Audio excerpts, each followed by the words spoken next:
Buenas noches, amados hermanos y hermanas. Es para mí un privilegio compartir la palabra de Dios. Y en esta noche yo quiero pedirle a nuestro Padre que Él sea guiando este tiempo. Les pido inclinar sus rostros, por favor, y me acompañen en oración. Padre Santo, bendito Dios, glorioso Rey, te doy gracias por esta noche. Gracias por tu amor, por tu bondad y tu misericordia, Señor. Gracias por tu gracia, Padre, porque recibimos de ti todo lo que aún no merecemos, Señor, porque todo lo que tú haces, Señor, no es porque lo merezcamos, sino es por tu infinita gracia. Bendito Dios, yo te pido perdón. Perdónanos, perdona nuestras ofensas, perdona todo aquello que hubiéramos hecho y hubiera constrictado tu Santo Espíritu, Señor. Perdónanos, Padre, y límpianos de todo pecado. Limpia nuestro corazón, Señor. Lávanos con tu sangre preciosa. Te pido, Santo Espíritu de Dios, que seas tú enseñándonos. Santo Espíritu de Dios, seas tú abriendo nuestra mente, nuestro entendimiento, seas abriendo nuestros ojos espirituales y nuestros oídos a tu palabra, que tu palabra llegue a nuestros corazones y ella haga lo que tú has previsto, que ella tiene que hacer desde el principio, Señor, de tu creación, en el nombre de Jesús, porque ya tú lo dispusiste, Padre. Y esta palabra llegue y crezca en nuestros corazones y ella dé fruto y fruto en abundancia, Señor, en el nombre de Jesús. Gracias, Padre Santo. Esta noche la prédica titula «Atendemos a las viudas y huérfanos en sus aflicciones». Esta es una pregunta que el apóstol Santiago nos va a ayudar a responder. Dice así en el capítulo 1, versículo 27, «La religión pura y sin mancha delante de Dios nuestro Padre es esta, atender a los huérfanos y a las viudas en sus aflicciones y conservarse limpio de la corrupción del mundo». Es importante que entendamos etimológicamente de dónde proviene la palabra religión. Proviene del vocablo que proviene del latín religio o religions, que indica repetición, y proviene del vocablo ligare, que significa ligar o amarrar. Entonces, la religión es una doctrina que liga fuertemente al ser humano con Dios. La palabra religión, por otra parte, puede emplearse también en un sentido figurado para significar que se cumple con una actividad u obligación de forma constante y rigurosa. Por ejemplo, ir al gimnasio todos los días para una persona puede ser considerado como una religión. Entonces, la religión pura y sin mancha, ¿cuál es? Es la que no promueve filosofías humanas, sino que promueve las enseñanzas de la palabra de Dios a través de la Biblia. Estas incluyen la verdad sobre el alma, sobre la esperanza de vivir eternamente y para siempre en el paraíso. Así como dice en Ezequiel 18:4, «He aquí que todas las almas son mías, como el alma del Padre, así el alma del Hijo es mía. El alma que pecare, esa morirá». Entonces, según esta palabra, tenemos la certeza de que si cumplimos con la palabra de Dios, vamos a vivir eternamente. La religión pura y sin mancha es también aquella que ayuda a las personas a acercarse a Dios, a conocer su nombre, y es la que enseña que Dios quiere que seamos sus amigos, pues Él no es un Dios distante, Él es nuestro amigo, es nuestro Padre. Así como dice en Santiago 4:8, «Y esta es la vida eterna, que te conozcan a ti, el único Dios verdadero, y a Jesucristo, a quien has enviado». La religión pura y sin mancha es también aquella que señala a Jesucristo como aquel a quien Dios envió para salvar a la humanidad.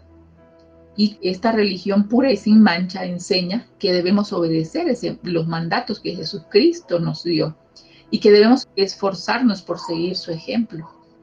La religión pura y sin mancha es también un estilo de vida. No es un simple ritual o formalismo, es una forma de vivir. Los que pertenecemos a la religión cristiana nos dejamos guiar por los principios de la Biblia y por la guía del Espíritu Santo. Eso significa que servir a Dios es un placer, no es una carga, no es algo que tengamos que esforzarnos, sino lo hacemos porque amamos a nuestro Señor. Entonces existen religiones falsas que pueden conocerse por sus impurezas y su falta de caridad. La religión verdadera nos enseña a hacer cada cosa como que estuviéramos todo el tiempo en la presencia del Señor. Recordemos que nada sirve en Cristo Jesús, salvo la fe que obra por amor. Esta purifica el corazón, somete las lujurias carnales y obedece a los mandamientos de Dios. Hay dos ingredientes para poder entender la religión pura y sin mancha. El primer ingrediente es el cuidado a los huérfanos y a las viudas, tal como lo menciona el apóstol Santiago. Y el segundo es mantenernos sin contaminarnos y sin mancha. ¿Qué significa exactamente pura y sin mancha? Quiere decir que no está contaminada. El oro, cuando se descubre, debe ser quemado para obtener oro puro. Si pudiéramos encontrar el agua que es absolutamente pura en un manantial o un arroyo, en una montaña, sabemos que no está contaminada con enfermedades y que es pura y cristalina.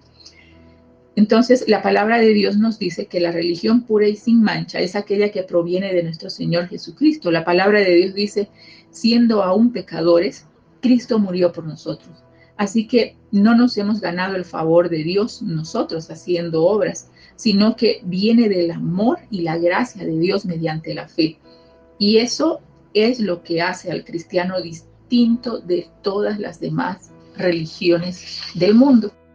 Santiago no nos está diciendo que vamos a ser salvos por hacer cosas buenas. Él está diciendo que si nosotros hacemos estas cosas, mostraremos que somos genuinos seguidores de Cristo. Él dice que la religión pura y sin mancha delante de nuestro Dios y Padre es esta: atender a los huérfanos y a las viudas en sus aflicciones. A través de toda la Biblia vamos a encontrar que el corazón de Dios está preocupado por los huérfanos y las viudas, y Él se preocupa verdaderamente por ellos. Y es así que son 44 los versículos en la Biblia que hablan del cuidado a los huérfanos y 92 los que hablan acerca del cuidado a las viudas. En Timoteo vamos a encontrar en el capítulo 5, 16 que dice, si algún creyente tiene viudas en la familia, que las mantenga y que la iglesia no lleve la carga para que pueda ayudar a los que en verdad son viudas. Entonces es una responsabilidad familiar que si tenemos en nuestro entorno a viudas y a huérfanos a quienes atender, lo tenemos que hacer y no pasarle la responsabilidad a la iglesia. La iglesia tiene una otra responsabilidad que la misma palabra de Dios se la ha encomendado. Entonces, la responsabilidad del cuidado de las viudas y huérfanos, en primera instancia, es de la familia.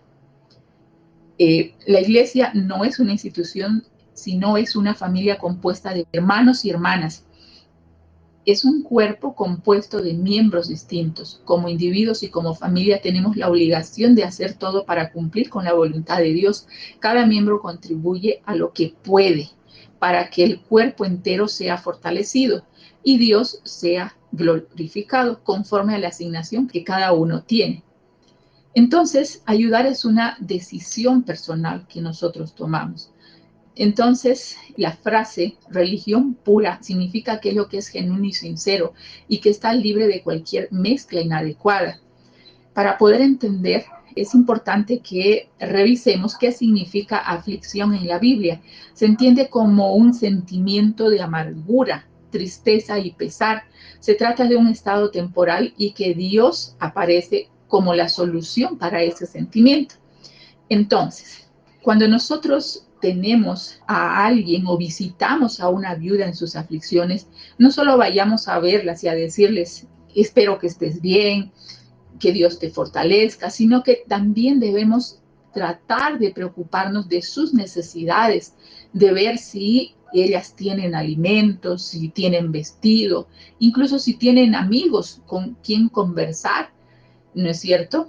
Y también observar si están en aflicción, no solamente la necesidad económica o física que estuvieran pasando, sino observar, tal como hemos visto en la definición, si están afligidas, si están con amargura, si hay tristeza, si hay pesar en su corazón. Uno de los mayores campos de misión en el mundo de hoy es el ministerio dedicado a los huérfanos. Muchos de los que sobreviven en las calles necesitan conocer el amor de Dios a través de la persona de nuestro Señor Jesucristo. Y es una obligación nuestra como cristianos hablar del amor de Dios. Hay muchas personas que están huérfanas del Padre, porque no tienen a Cristo en su corazón y no saben que hay un Dios de amor, un Padre de amor que está al cuidado de ellos. Entonces, si nosotros hablamos de su palabra a estas personas que están en necesidad de Dios, Dios va a extender su mano desde arriba, su mano poderosa, y por su amor, en el momento que las personas, ya sabemos eso, que en el momento que declaramos que Jesucristo es nuestro Señor y Salvador, nos va a adoptar. Él los va a adoptar como parte de la familia de la fe. Entonces, ¿qué tenemos que hacer? Debemos pedirle a nuestro Padre que nos muestre a quién nosotros podemos ayudar y no lo hagamos por nuestro propio impulso. Para que esa acción sea constante en nosotros, debemos pedirle a nuestro Padre cómo vamos a hacer esa ayuda. En este tiempo tan difícil que estamos viviendo, observamos que han quedado familias enteras sin el proveedor, sin un papá, han quedado huérfanos y hay mujeres huérfanas que se quedaron solas. Entonces, en primera instancia, ¿a quién corresponde ayudar? Es a la familia. Pero si la familia no está en posibilidad y Dios pone en el corazón y pone en nuestros corazones ayudar, lo tenemos que hacer. Es un mandato de nuestro Señor cuidar de las viudas y los huérfanos. Entonces, ¿cómo los ayudamos? Quizás podemos nosotros asignar un porcentaje de nuestro salario o de nuestras ganancias que tenemos fuera del diezmo para ayudar y mostrar nuestro amor al prójimo. Esa sería una forma, pero hay muchas maneras de hacerlo si es que no podemos hacerlo con eso. Todos los días tenemos la oportunidad de suplir las necesidades de las personas que nos rodean, principalmente en el trabajo, con nuestros jefes, no solamente ayudando a las viudas y huérfanos, y con la manera en que comenzamos a hacer esa labor es poniendo a disposición nuestra ayuda a los demás. Entonces, ¿cómo lo hacemos? Puede ser tan simple como asegurarnos de que un cliente que llega confundido encuentre el producto que suple su necesidad, o darse cuenta de que un compañero de trabajo necesita ayuda, pero no se atreve a pedirlo por vergüenza, por temor al que dirán, o simplemente que la persona tiene su corazón cerrado y no permite la ayuda que viene de los demás por orgullo. Y debemos trabajar en ese sentido, mostrar a la persona el amor hacia ellos, ¿no es cierto? Entonces, Santiago nos exhorta a interesarnos de forma especial por los que son vulnerables o marginados, no solo por las personas que pudieran retribuirnos, ¿no es cierto? Y a eso Dios no le gusta, ¿no? Que la ayuda que vamos a dar sea esperando una retribución. Entonces, tal vez es necesario que practiquemos buscando cuáles son esas personas a las que vamos a ayudar en nuestro trabajo. Que Dios nos ponga en nuestro corazón, ponerlo en nuestras oraciones todos los días y pedirle, Señor, ¿quién es la persona que tú has dispuesto que yo ayude? ¿Con qué voy a ayudar, Señor? Muéstrame. Entonces, el Señor con seguridad nos mostrará hacia quién nos tenemos que dirigir y cómo va a ir esa ayuda. Y esa ayuda debe ser intencional. Santiago no estaba diciendo que los cristianos trabajen por los necesitados en vez o además de poner su fe en Cristo.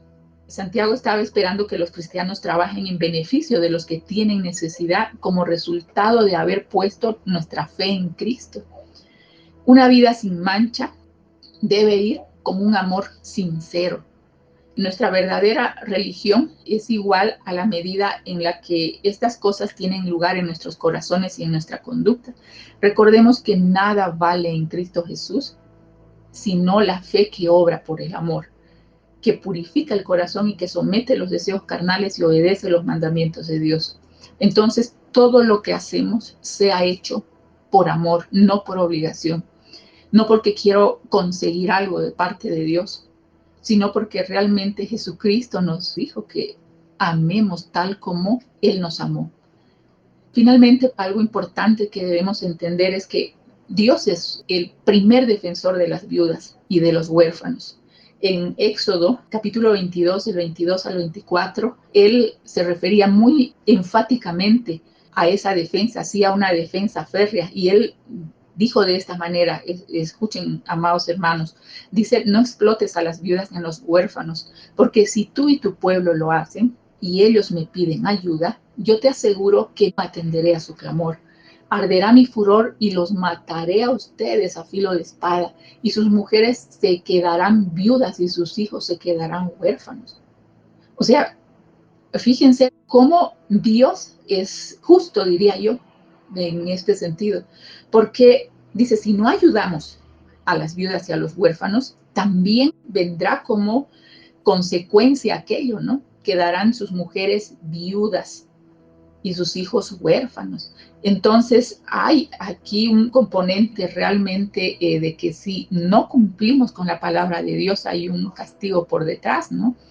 Otro aspecto importante que debemos recordar en Mateo 25:40 es que dice: y respondiendo el rey les dirá: de cierto os digo que en cuanto lo hicisteis a uno de estos mis hermanos más pequeños, a mí me lo hicisteis. Entonces, si estamos ayudando a alguien en necesidad, a una viuda, a un huérfano, pues lo hacemos para Dios. En Mateo 6, del 3 al 13 dice: mas cuando tú des limosna, no sepa tu izquierda lo que hace tu derecha, para que sea tu limosna en secreto, y tu Padre que ve en lo secreto te recompense en lo público. Entonces, que también lo que hagamos, no lo vayamos a ir a publicar a todo el mundo, sino que el mismo Jesucristo nos pidió que lo que hagamos no sepa nuestra mano izquierda, ¿no es cierto? Lo que nuestra mano derecha haga. Entonces, para que Él nos recompense en público. Realmente la palabra de Dios es tan completa que cuida cada una de las áreas de nuestra vida. Y yo quiero pedirles, amados hermanos, que en este momento cerremos nuestros ojos y clamemos al Padre para que Él nos ayude a cumplir con este mandato cuando dice que nuestra religión sea pura y sin mancha delante de Él. Cerremos nuestros ojos y pidámosles a nuestro Señor. Bendito Dios, en esta noche te pedimos, Señor, que nuestro actuar, Señor, sea conforme a tu palabra. Bendito Dios, que en nuestro corazón esté siempre dispuesto a obedecerte, Señor, y a obedecerte en amor, Señor. Te pido que seas tú poniendo en nuestros corazones ese amor, Señor, para ayudar a los que necesitan a nuestro lado. Esa necesidad, Padre, económica, material, para dar de nosotros, bendito Dios, y suplir esas necesidades. También, bendito Dios, para calmar la aflicción con una palabra de aliento, Señor. Bendito Dios, ayúdanos a abrir nuestros ojos para ver qué es lo que necesita nuestro prójimo, Padre, en el nombre de Jesús. En este tiempo de necesidad que está viviendo el mundo entero, Señor, seas tú poniendo, Padre, en cada corazón de cada hermano, Señor, de cada hijo tuyo, Señor, esa necesidad de ayudar a los demás, que haya ese amor ferviente en nuestro corazón de amar a nuestro prójimo como tú nos amaste, Señor. Padre, sin pedir nada a cambio en el nombre de Jesús, que esa ayuda que vamos a dar sea desinteresada, Señor, que cada día busquemos, Señor, cómo agradar a los demás, porque toda persona tiene alguna necesidad. Aprendamos a suplir esas necesidades, Señor, de los que nos rodean, empezando de nuestra familia, en el nombre de Jesús. Padre bendito, para no cargar a la iglesia, Señor, con la ayuda, Padre, a quienes lo necesitan, sino que si está en nuestra posibilidad, Señor, tú pongas en nuestro corazón ese querer y ese hacer, Padre, para ayudar a nuestro prójimo tal como tú nos mandas en el nombre de Jesús. Gracias, Papito Santo. Gracias en el nombre de Jesús. Yo te pido que seas tú ayudando, Señor, a cada uno de los que tiene necesidad en este momento. Coloca en los corazones, Señor, de las personas que tú sabes que pueden hacerlo, y aún a los que no puedan, Señor, porque la provisión proviene de ti, Señor. El dinero y el oro es de ti, Señor, y provienen de ti en el nombre de Jesús. Y aún teniendo necesidad y tú dispones que ayudemos, podamos hacerlo en el nombre de Jesús, sabiendo que eres tú quien retribuye, que eres tú quien da la paga en el nombre de Jesús. Gracias, Papito Santo, en el nombre de Jesús. Amén y amén.